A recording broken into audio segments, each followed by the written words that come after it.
in order to be the light of consciousness. Yeah, to be.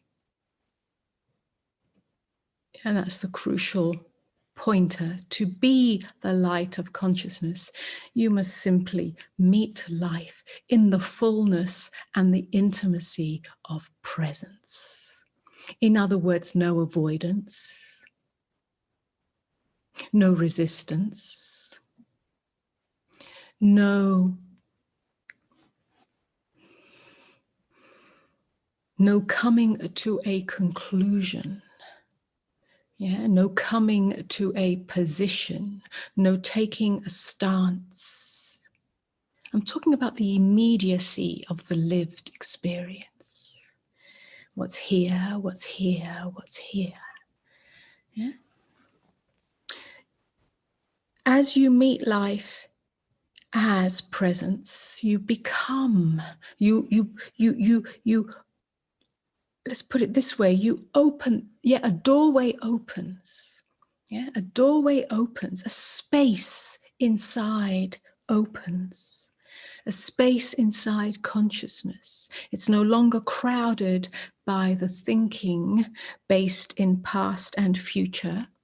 It is no longer crowded by grievances, resentments, judgments, and so on. A space opens inside, and in that space,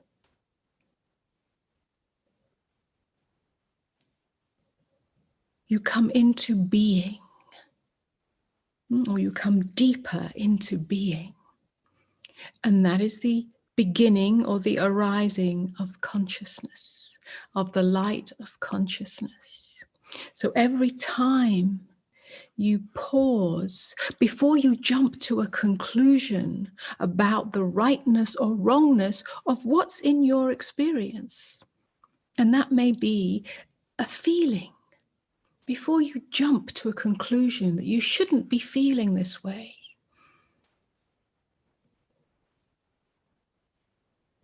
you take a pause. And in that pause, there's a softness, there's an openness, perhaps a vulnerability, perhaps a tenderness, perhaps a kindness. And in that, the incessant movement of mind may come to a momentary standstill. In that, you have become the light of consciousness. In that, there is an opening of awareness. It's like the clouds part for a moment, and the true nature of sky, the true nature of awareness reveals itself.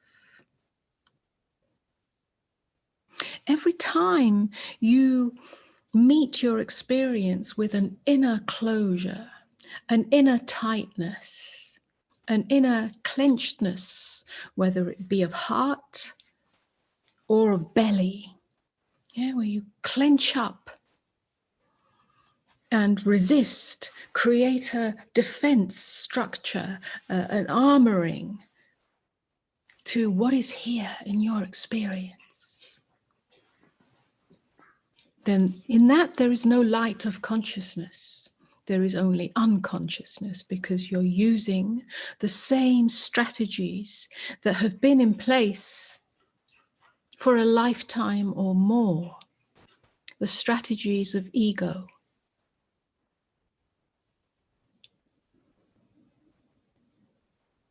That says, I'm too small, I'm too powerless, I'm too helpless, I'm too fragile to feel this, to meet this, to simply be with this, whatever this is. And so that egoic defense structure that is learnt, it's learnt from childhood. And probably before that. Some of it may be learnt in the womb, maybe before that. That comes to the forefront.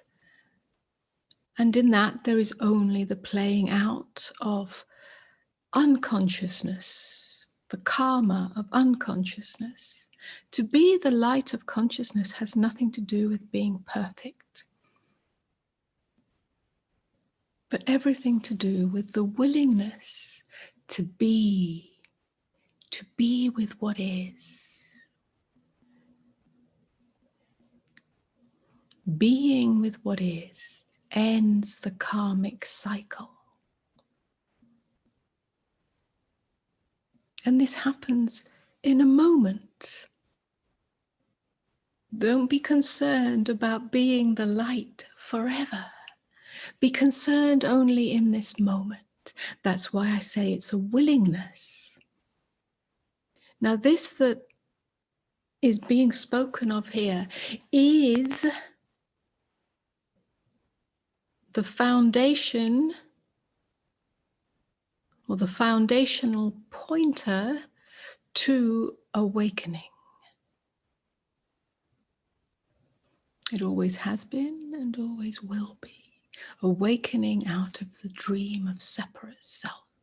Awakening out of the tight shell, the tight knot of ego self. And it doesn't happen by magic.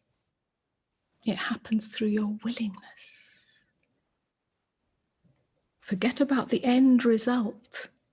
Forget about where it will take you, what you will achieve, what you will attain, and all the blessings that may, in your imagination, come from that. But the willingness is here. The willingness has to be activated here, in this moment. In this moment when you're facing the dark abyss. In this moment when it feels unbearable. In this moment when the old ego, the old ghost arises and says, no, I will not feel this. This is unacceptable. And in that, life gets suppressed. Life force gets suppressed.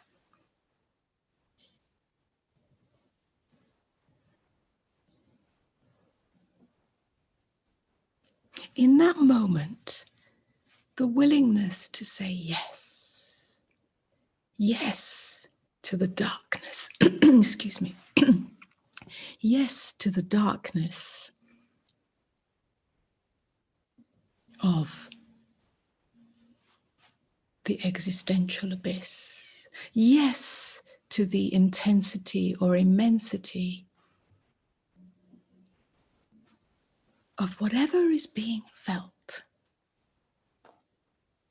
In this way, you start to come closer and closer to the center of being, to the silent witness in you, to the silent center around which everything else revolves. All emotions, all feelings, all sensations, all thoughts, all experiences revolve around the center of being. Everything gives rise to something else. Whatever is being felt now, whether it's a terror or a rage or a heartbreak or a grief or an uncertainty, or a vulnerability, or a helplessness.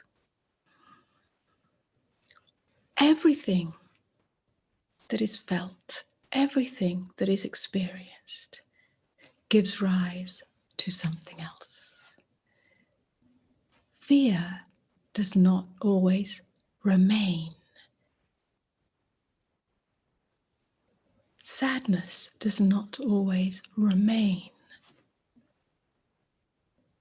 A sense of victory does not always remain. A sense of defeat does not always remain.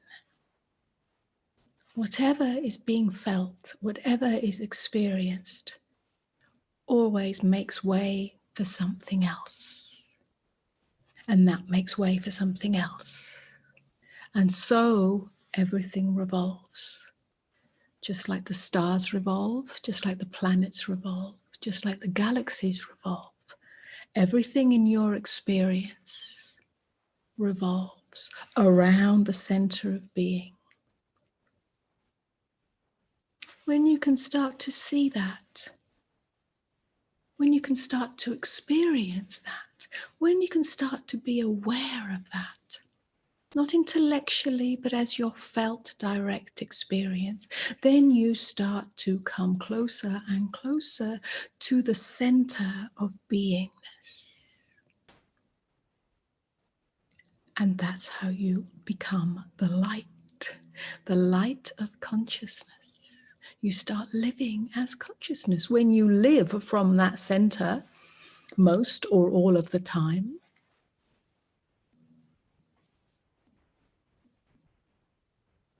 then you are living as the light in the world. That has enormous ramifications, not only for you, but for your environment.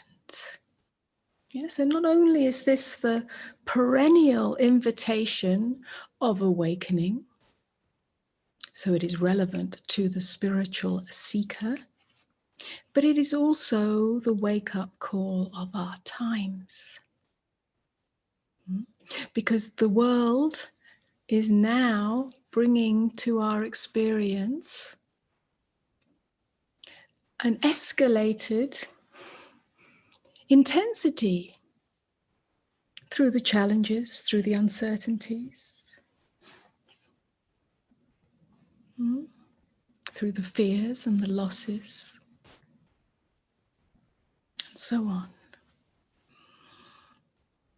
So whether we are spiritual or not spiritual seekers, whether we are seeking awakening or not, whether we are seeking enlightenment or not, we are being called to become the light of consciousness.